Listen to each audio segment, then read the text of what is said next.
Jadi untuk meninggalnya pas melakukan perawatan di rumah sakit M Yunus. Di saat tindakan terakhir sekitar jam 10 kurang di M Yunus.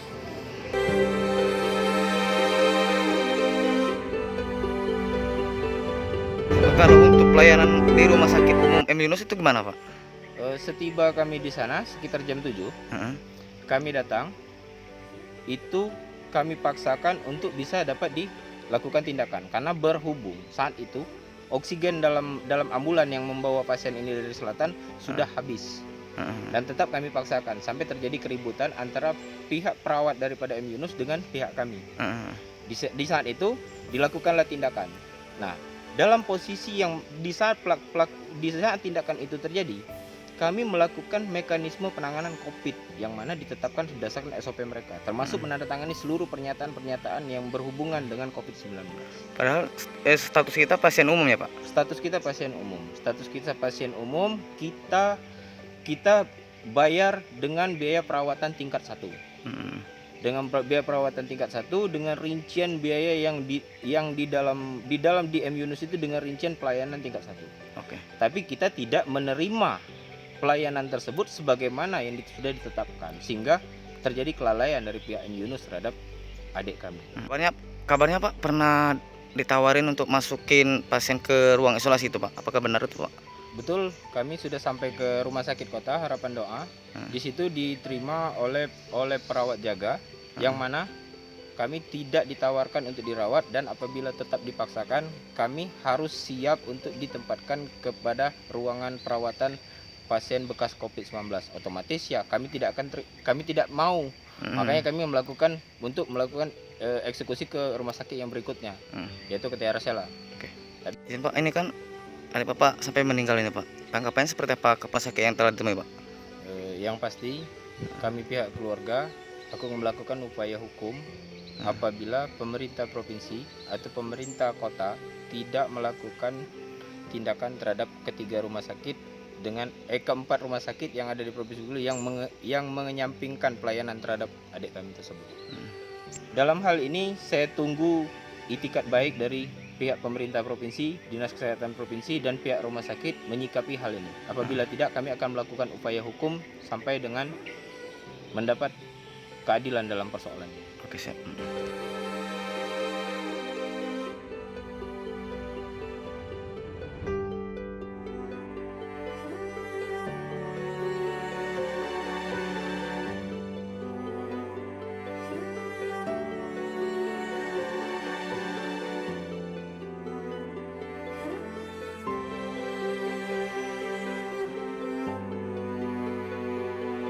Ada penambahan sedikit ya terkait dengan adanya berita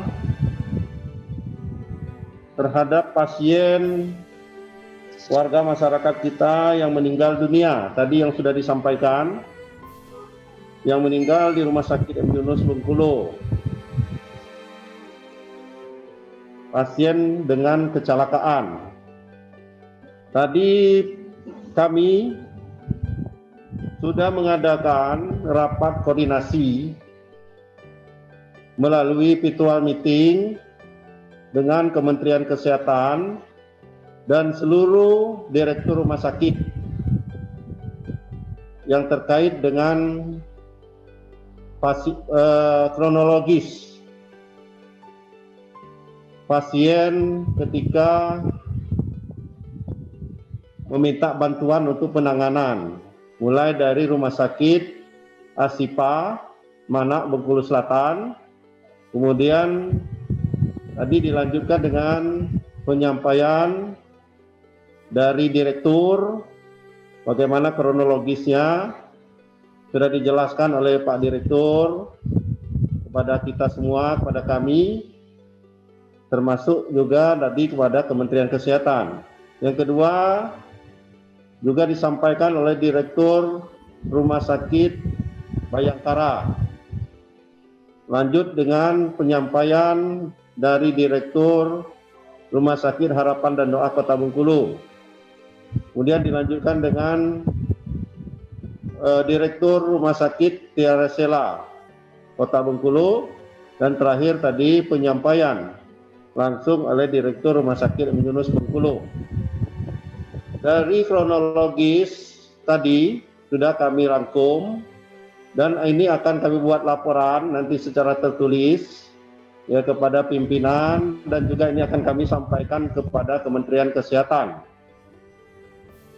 Karena Kementerian Kesehatan meminta untuk dibuat laporan tertulis kronologis terhadap pemberitaan tersebut. Ini yang lagi kami siapkan ya, dalam waktu dekat ya, ini akan kami sampaikan secara tertulis.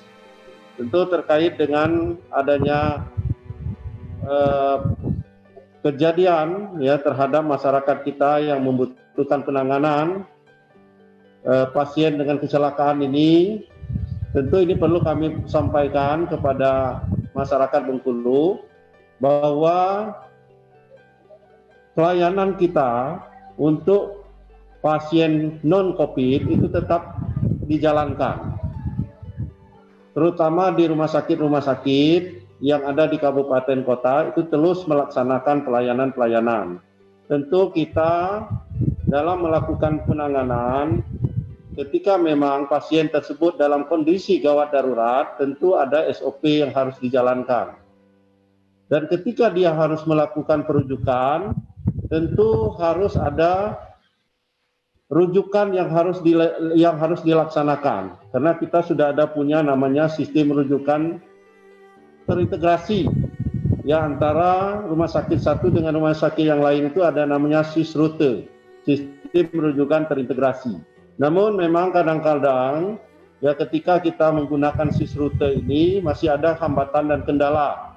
Di antaranya bahwa ini ada menggunakan sistem online, kadang-kadang ya lambat respon dari rumah sakit lain atau rumah sakit yang akan dituju. Kemudian memang kadang-kadang adalah gangguan terhadap sinyal dan sebagainya. Tentu ketika mekanisme ini menjadi hambatan, kita sudah punya mekanisme lain, yaitu melalui komunikasi by phone. Ya, jadi komunikasi by phone ini salah satu juga langkah cepat kita ketika memang nanti kita mengalami hambatan melalui sistem rujukan. Kemudian tentu informasi-informasi ketika ada sistem rujukan ini jangan sampai nanti ya pihak rumah sakit kita jangan sampai mendengarkan informasi-informasi yang belum jelas. Seperti contoh, ketika memang harus dirujuk, ya kita tentu harus tahu dulu rumah sakit yang akan kita tuju. Ya, pertama yang akan kita lihat adalah bagaimana kesiapan ya daripada dokter ahli yang akan merujuk atau menangani pasien tersebut. Seperti contoh di Rumah Sakit M. Yunus, sejak dari awal kita sudah menyampaikan, juga demikian Direktur Rumah Sakit juga menyampaikan melalui Ketua Gugus Tugas ya dan Forum Komunikasi Pimpinan Daerah dan seluruh gugus tugas kabupaten kota bahwa Rumah Sakit M. Yunus ketika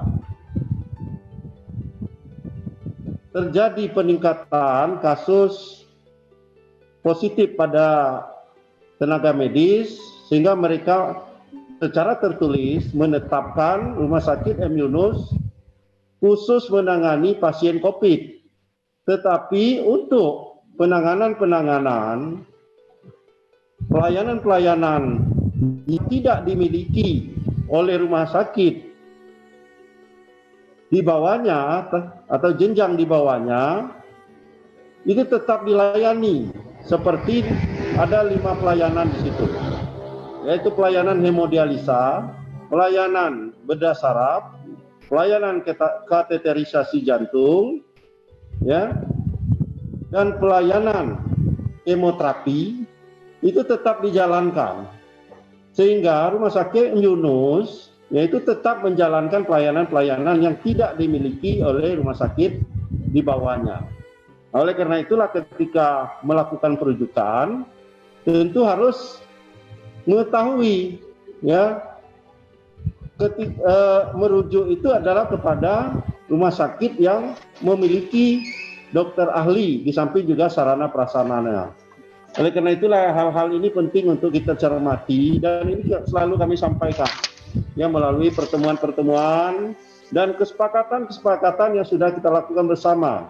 Ya, bagaimana sistem rujukan terintegrasi yang harus kita lakukan dan komunikasi harus lancar antara satu rumah sakit dengan rumah sakit yang lain.